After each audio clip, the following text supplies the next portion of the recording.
screen for you guys. And here we go. So, sorry for the delayed start. I always like to start with the story because I think it always kind of helps us display the point. So just to jump right into it, this guy's name is Barry Shell. And so Barry actually won the lottery. He won $3.8 million in 2009, and he took a photo of himself claiming his prize, which was actually published in a local newspaper. Unfortunately for Barry, there's a small problem with that, and that is that there was actually a warrant out for his arrest, and the police used this photo to actually identify and arrest him. So actually, in this case, winning the lottery was like the opposite of winning the lottery for Barry. He went to jail. This is Andrew Whittaker, and you might know where this is going. Andrew was already worth $17 million when he actually won the lottery. So yeah, surprisingly, why is the guy with $17 million playing the lottery? I don't know, but he won $315 million in 2002. But what's different about Andrew is he actually donated the majority of his winnings to charity. And the best part is he gave a $125,000 home, a new car, and $50,000 cash to the woman who sold him the ticket. So two very different stories here. You probably thought maybe I was going in another direction, but yeah, so a good one and a bad one. There's actually 31 of these to be exact. When you guys get this deck after the event, you can go and read them all if you want. Most of them are bad. Andrew's is a rare example of a good example of somebody winning a lottery. But there's really several takeaways when I read all of those stories, and they really are that the details matter, right? So you really have to get all the details to these stories to figure out whether or not it was a good story or a bad one. Is really just a lottery winnings. The revenue that these people earn always has to be tied to context. So $315 million, $3.8 million, it all sounds good, but when you start to put it into context of, was it worth going to jail or something along those lines, it really starts to kind of paint a different picture.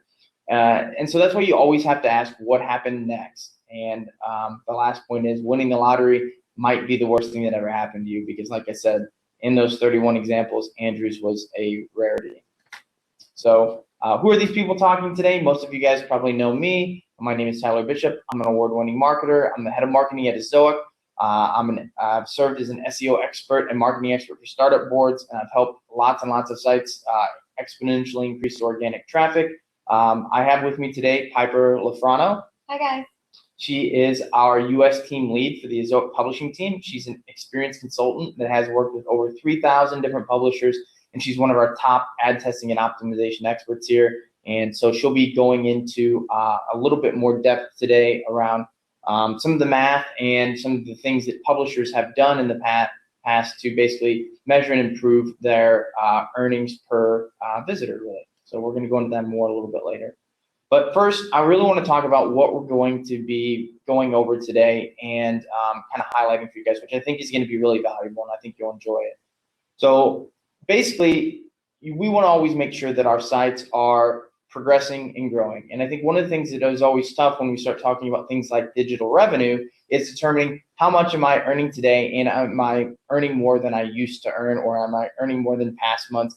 But it's easy to see that when you look at your balance sheet at the end of the day, but there's all these other factors that go into that, things like seasonality, things like ad rates, trends, all these different things that play into it. And so sometimes it can be really hard to see if ultimately the value per visitor is going up on a monthly, weekly, yearly basis, however you want to look at it. So a good example of this is we're looking at the ad revenue index, and I've got the URL if you guys ever want to monitor this on your own down there at the bottom. But you can see here, these are just basically ad rates or ad publishing earnings that are indexed from multiple sites across the internet. They're just an index score, so it's not a number that's really tied to anything other than they're just being compared to themselves. But you can see here, it just changes constantly over time. So you can see 1 month they're up, 1 week they're down. During the holidays, obviously, for the large whole of publishers, they are up. Then they take a big deep dive off in January, and then slowly but surely things are kind of progressing up. If you look at last year compared to this year, the year progress so far. But what we really want to be able to do is, so this is the trend as a whole, but as our site on its own, is it going up or down? And so we're going to show you a little bit today about how to kind of see through some of that and ensure that you're earning more money month to month, and not only that, the strategies that are associated with publishers that do that.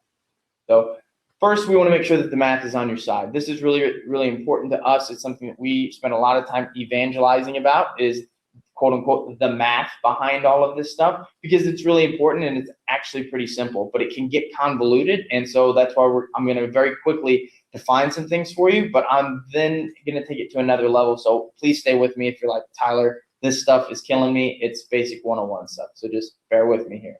CPM, cost per mil. It's the cost for an advertiser to buy 1,000 impressions of an ad. RPM, revenue per mil, estimated revenue divided by 1,000 page views.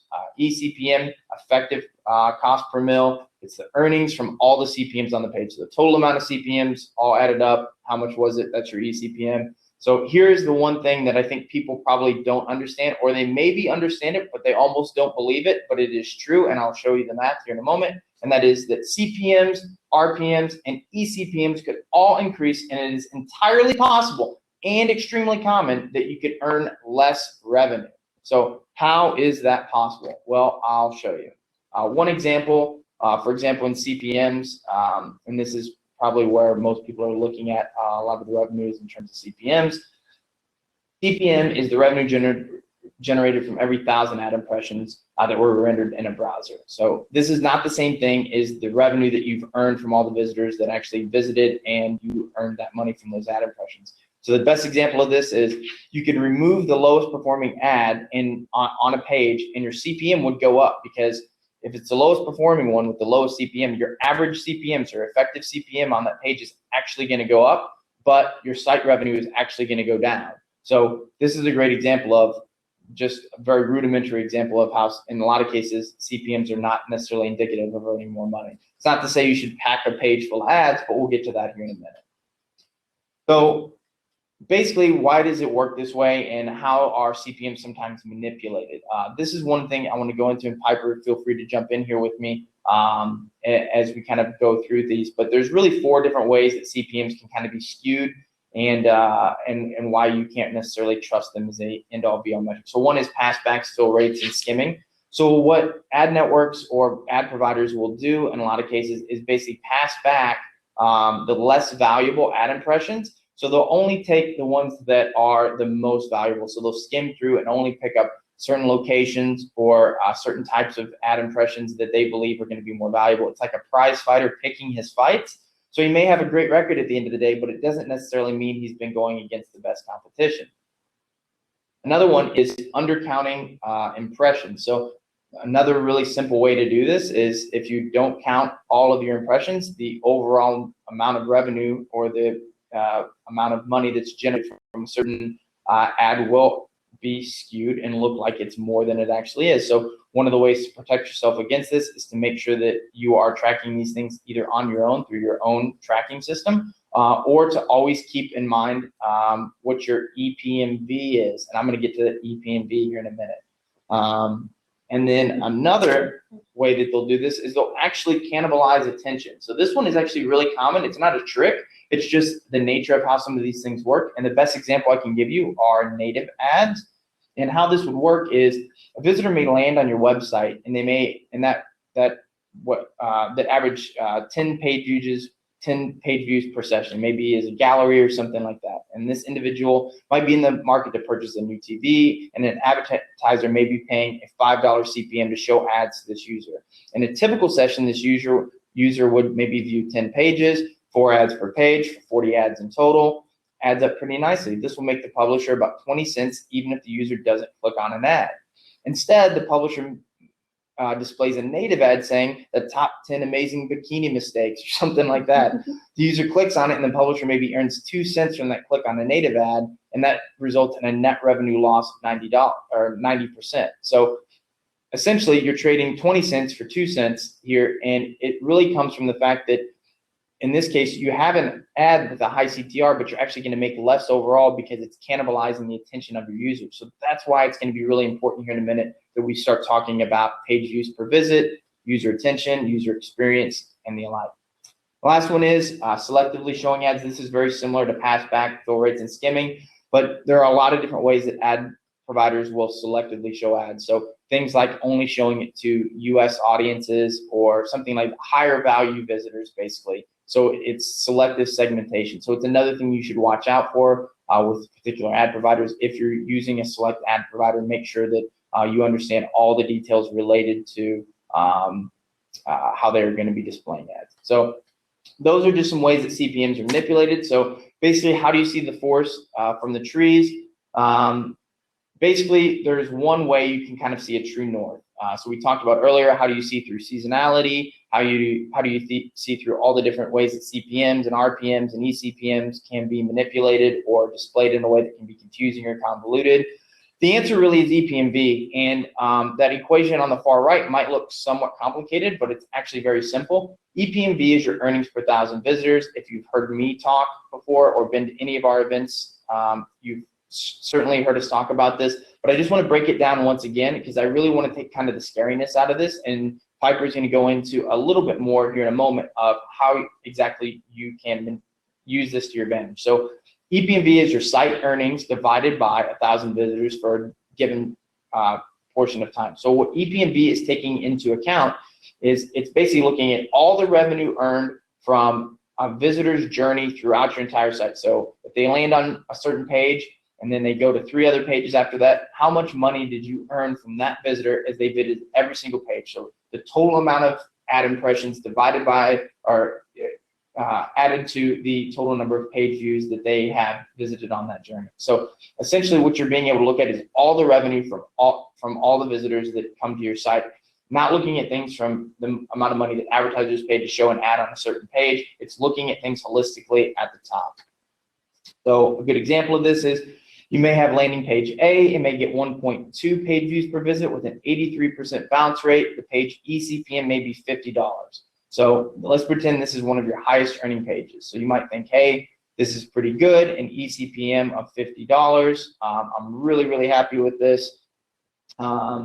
This is definitely my most valuable landing page. I want to drive traffic here, and this is my best page, whatever.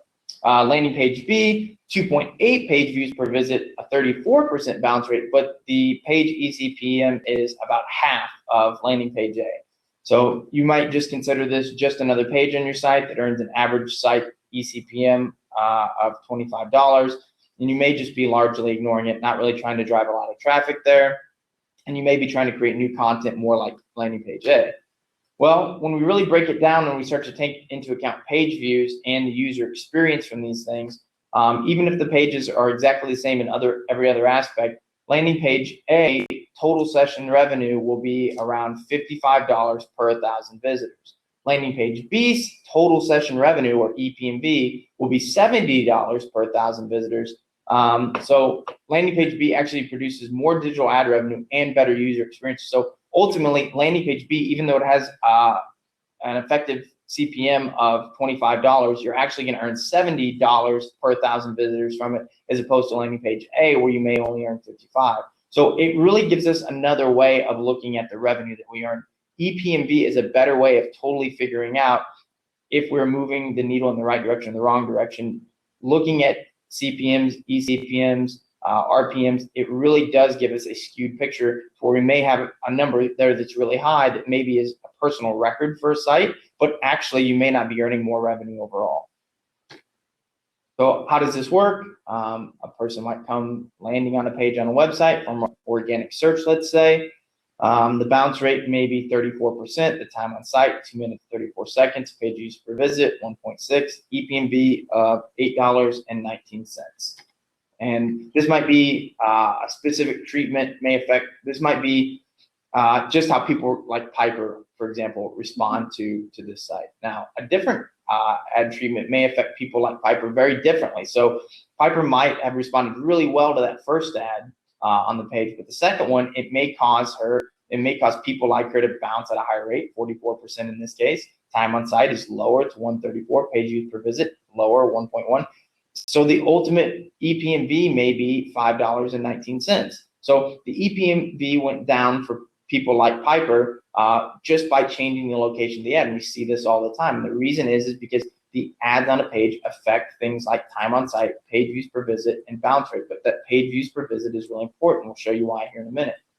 So even if a certain type of ad earns a lot, people may click on it at a rate that actually makes the user worth less over time. So sponsored content or native ads are a great example of this. So you really don't know what those elements are until you start testing them. And that's really where, Piper, we're going to start talking a little bit about all the different ways that you can be measuring and affecting your EPMV, right? So, so Piper's going to I've kind of showed you the why we want to start looking at EPMV and why you should focus on it to affect your revenue. And Piper's really going to focus now on 4 different ways that you can improve EPMV.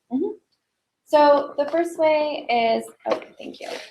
The first way is to look at mobile. A lot of publishers spend their time looking at their desktop version of their site.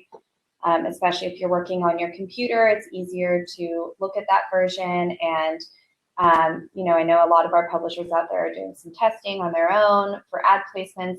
But this is mainly happening on desktop, and what publishers should be doing is focusing on mobile. I think mobile has now overtaken desktop traffic. Yeah, by about 60% now. Yep, so most people are browsing your site from their phone. So this is making up the majority of your traffic and also a very large percentage of your revenue. So it's really important to look at mobile on its own. And I would say look at mobile first. So people interact differently with a mobile phone than they do the desktop version of the site.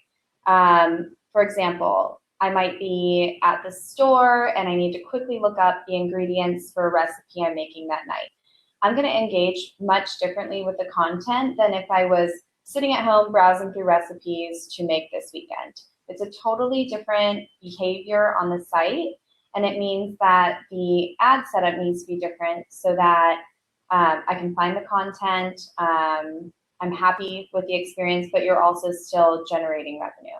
So my recommendation is to make sure that when you're placing ads on the site, when you're testing the site, make sure that you're looking at the mobile version as well, because it's becoming more important than desktop.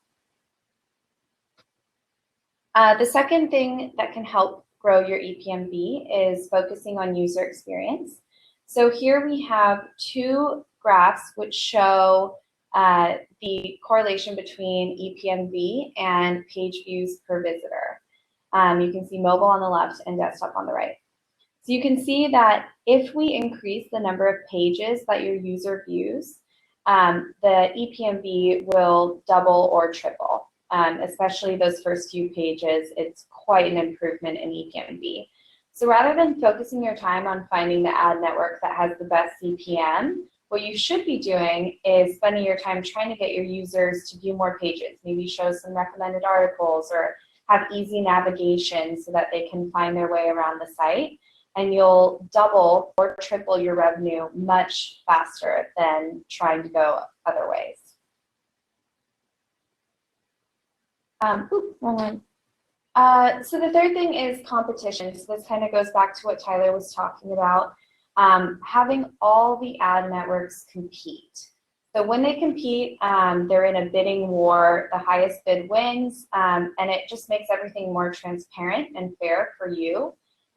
You can have multiple ad networks bidding on a single impression. So this means ad networks aren't able to skim off the top or do anything to artificially inflate their CPM. It's actually going to set a fair standard for everyone. So this graph that we have, something that we have at Ezoic is called mediation. And this is where publishers can link all their existing ad networks to Ezoic. And we have them compete against all of Ezoic's ad partners. And whoever wins the highest bid gets to show their ad for that impression. And that just ensures that the publisher is getting paid the most for every impression on the site. And lastly, testing. You guys all know we're huge advocates of testing here. If you think about it, every single user to the site is different. Tyler might be on a mobile phone on the West Coast in the evening, coming from Facebook, and I'm on desktop. I might be in the UK, coming from Google search. So we're 2 completely different users landing on different pages. We're going to have totally different interactions with the site.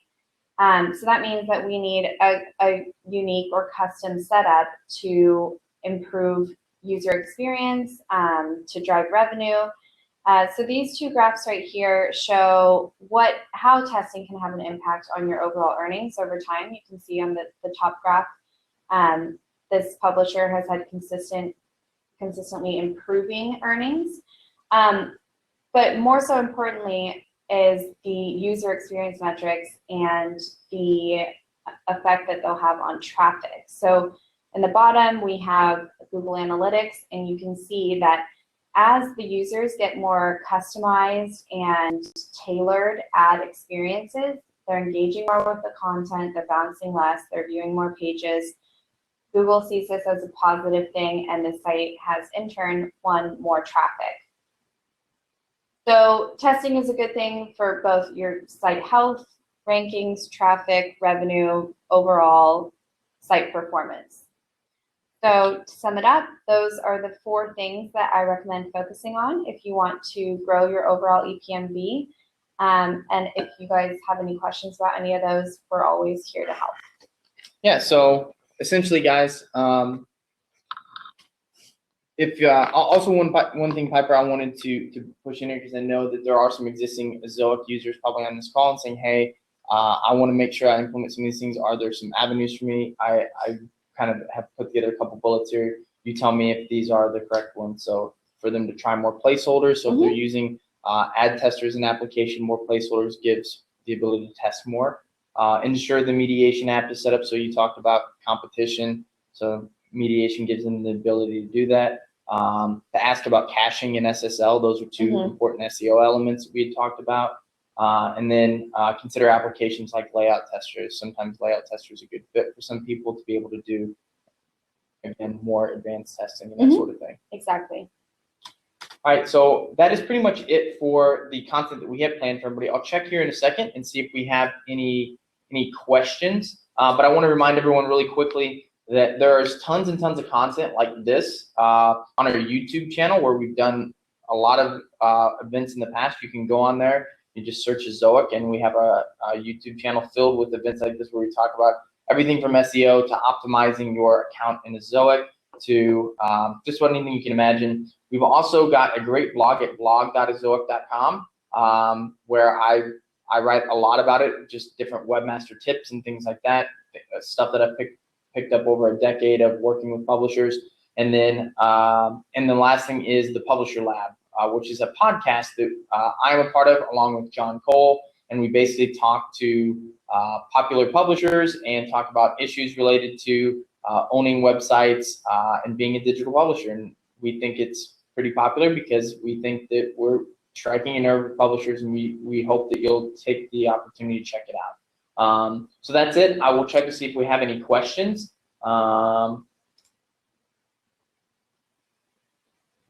And it doesn't look like we do, Piper. Oh, will you be sharing the deck with participants? Yes, I will. I will be sharing the deck with participants. You guys will all get an automatic recording of this event. And yeah, I think that's it. So you guys will get a recording of it. You guys will get a copy of the deck. And we hope you enjoyed it. And we hope you learned something. So thank you very much. Piper, anything else? No, thanks, guys.